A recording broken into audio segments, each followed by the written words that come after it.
m bụ businessman, ọ na-ele akwa n'afịa. So wee nụsịa m wee bata wee chọba ife m ga-eme mana mụ nwa mee catering. M wee sị ya biko ka onye m ego ka m mee gịnị ka m mebe ebe ife oghighe ma keeki ma ndị otie n'ime afịa. Ịghọtara na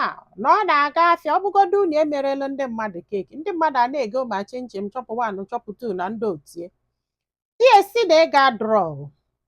ya wee bịa na shop ya nenesie shop ya wee sị ya na ya ga na-abịa ka a na-enyelu gị aka, na ọ bụrụ na anyebelu gị aka na-anọ na shop ị na-agba ọsọ afịa. Ịghọtara kịta solu ha na-agbakwa m obere ọsọ afịa na ego ga-abataba, kama na ị ga-ekwe m nkwa na ọ bụrụ na ntinye strength m niile ịmagolu nyesielu gị aka ego pụta na ị ga-enye m ego njemebe ihe ngụrụ, na m achọrọ ịzụ afịa akwa na ife m chọrọ ime bụ ife ngụrụ, maka na m nwere passion ya di ya wee kwalụ ya wee bido nyebeli ya aka ịmagolu nye nyekịta aka nyekịta aka na ị ga-abatara ya wee sị na afịa dị na fanidile ego na ọka mma na o solu ibi eje butebe akwa ebe a na-ebute akwa na echekịta ka ha ga-esi wee nweta ego na ha fụrọ ya wee sị ya na ọka mma na ha jee bankị je bute ego. Ịghọtara na wee kopụtazịa ka akwụba bankị ụgwọ. Ịmagolu di echesi enye si na a good idea. So ha wee jebe bankị ruo wee bite ego butesie ego afụ tinyezie na biznes. Ọ sị m afịa agbakwa ka kpum, ego bido bataba, di ebido do happy, nyanwa dukwo happy. Ya wee na-ayọzi di esi ya mepezielu dị m afịa na ego abatago. Ọjụ nọ ife ya kwụ ga-eme na o nwere ife ọ ga-eme na ya nọrọ na shop ka onye belu di aka nọ ibie na-eso di azụ afịa nọ ibie na-eso di eme nna na oso di eme ka ọ bụsịkwa nke ọkpọ nke ya sị ya gwara agwa ihe a bụrụ ihe a chọrọ ime ya ji chukwu ayọ gị gị mepeeli afịa na ọ bụkwa na imepereli afịa ya ga-akwụsị ịbịa shop gị a. Ọ sị ya ebe n'ebe na ọ bụrụ na ọ kwụsị ịbịa shop ya kpọta nwa bọyị. Ọ sị m nne nyewela aka nni yọ this man ọjụ, nyewela aka ekpe yọ this man ọjụ nye amụrụ ife a ga-eme ya akwụsị ịbịa afịa. Ụtụtụ na-akwado onye anọla ana na-akọlụ nwa chi ọzọ ya na di ebido wali esebe okwu. Ọ nọgide one day jesie batasị ya na oche na ọsọsị a ga-anọnwụ n'afịa di ya pụọ ga kpọta nwa bọyị kpọta nwa bọyị na-esozi ya na-azụzi afịa ya gba nkịtị. Ọsị ihe a wutekete na ya mara ife a ga-eme ya sị na ihe a bụ ihe anyị kwuru ekwu. Ọsị a gịnị wee mezi na ya nwee kwugherigo aseman. Ọsị bụ nne ya echekata ife a ga-eme na ya mụrọ ya wee naba be ya wee lụọ wee kọbalụ ha sị ha na ihe na-ewute ya bụ na di ekweli ya nkwa ya gwakwala ya ihe asef bifo ha anụba di na nwunye na catering ka mee na ya nwee passion for it na ya ga-ebido ọbụgoduluru mota house small na ya ga-ebido o kwesị enye nkwa luo kịta gwabịa na ya bụ nwoke.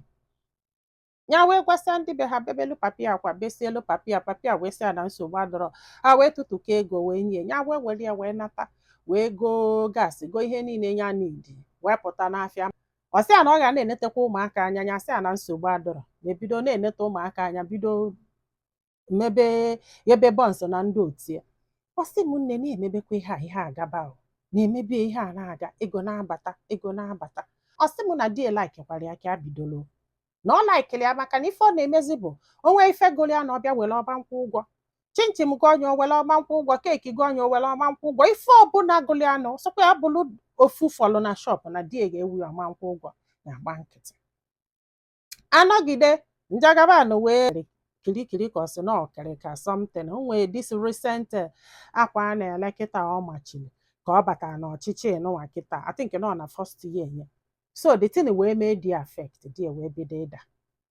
nwoke ebido ịda wee tinyekwuolu exchange rate na ndị otie yọba na a na-ekwu nwa bọyị a na-ekwu na o nwerezikwa ihe fọ na shop. Igo maka ihe o melie ekwere di ya agwụ ya na before nya amalụ da di na-ada na ọ dago well ịbụ ma mma na shop di dagide daa nke dati na ọ na-asịzi na ya ma njezi shop.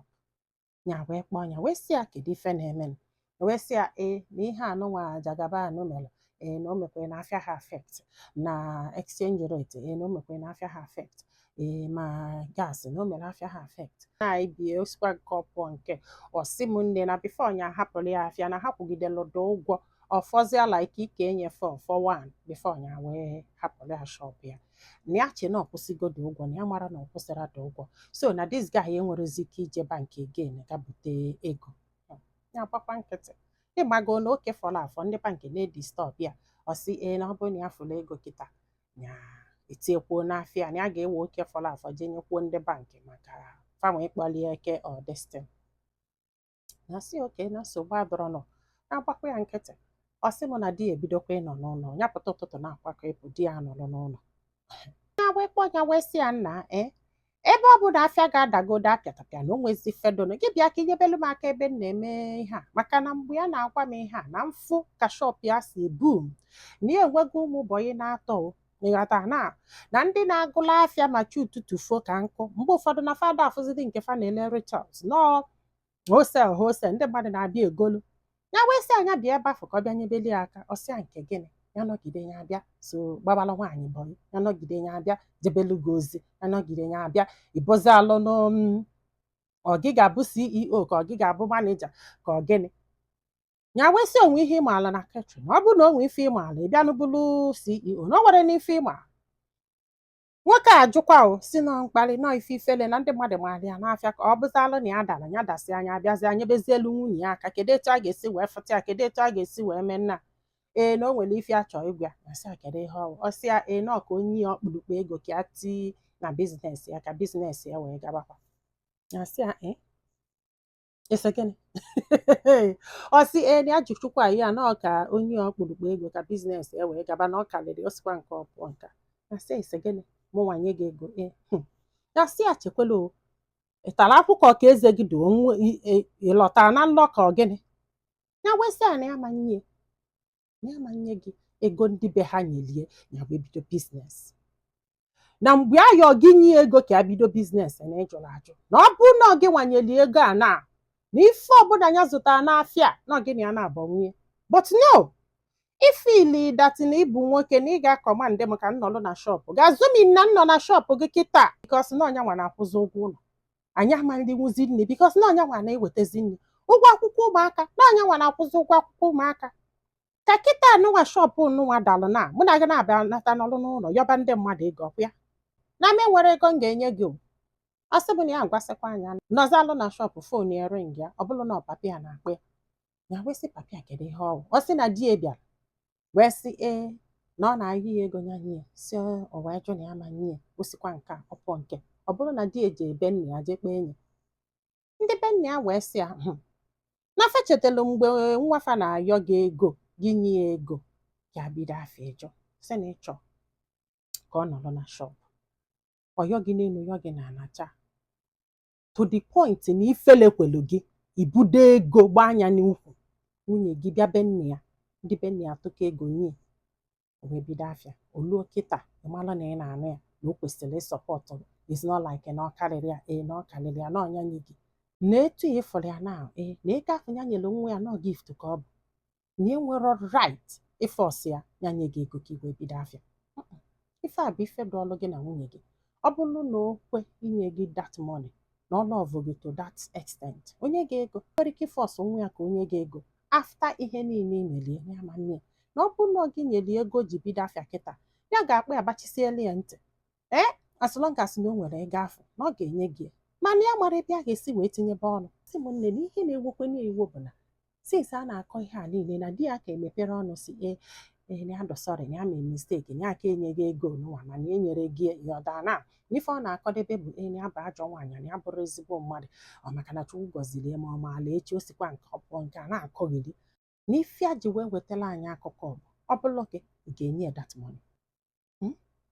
na ọ kalịa mma na o jee na bankị jee bite ma ọnya na-abịa nna ya ka o jee ya ọfa kafanye maka na ife ọzọ na-esekwala ha bụ ịkpọje ụmụaka akwụkwọ ịkpọnata ha akwụkwọ bikọs ya sị ya ma mmezie ebe ọ bụ ya nwa na-akwụzi ụgwọ ụlọ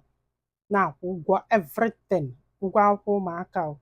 ụgwọ ụlọ elili nri egbogolo egbede na ya ma na-emie ya mesie ya ya nọkwanụ n'ụlọ kwakọ ụmụaka akwụkwọ kpọje ha skuul kpọchiete ha. It's not like na ị chọrọ ka o mee anything na ọ ga-eme nke gị nwa chuzu which means na ya nwa do stupid or I don't know mgbe ọ na-agụ whatever o chuzuru ego na skuul ịmakwa ife ọgụ na skuul ọ gwakwa gị wee bịa n'ọbịa ị chọkwa iwetu onu ala wee yọọ nwunye gị ego maka na a sị na atụrụ ugbo ekpere na abụ n'ala ọṅụọ nne ya ala. Nwaanyị sị na ọ manye gị ego bitere ndị be nne ya wanyị na ịkalịlị ajụ amụrụ mma mma chi ụta ma atakwa ụta maka na ọ gị bidolie You started it all. Olu kịta ka ya wajebegide test of ihe ikuku owekwe gị iwe. I don't understand. Amakwa m ife unu chọrọ mgbe ụfọdụ kịta na ọ na-ayọzi gị a na-asị enya mekwene mistake na ya mere nna na ife ya mere ya na-regret osikwa nke ọpụọ nke a. I will understand nọ na ọ na-achọkwa ime nke na ya bụ nwoke nọ right ya nọ nna nọ ibie ka iwere akọmọnụ wepụrụ nwaanyị ego asị ifi na onye sie gị data ego na ịzụgbakwa mekwa ọfụma na ọyọ gị na ị ga-enye ebe i nyere ya nke izizi akanta na ị ga-enye ma ịmanye ihe. So ife mma na ebe nna gị kwụ ka nkwụ mana unu eji na ife nkwụ wee chọọchị. Ndị be anyị daalụnụ ka ọ dị n'ụbọchị ọzọ.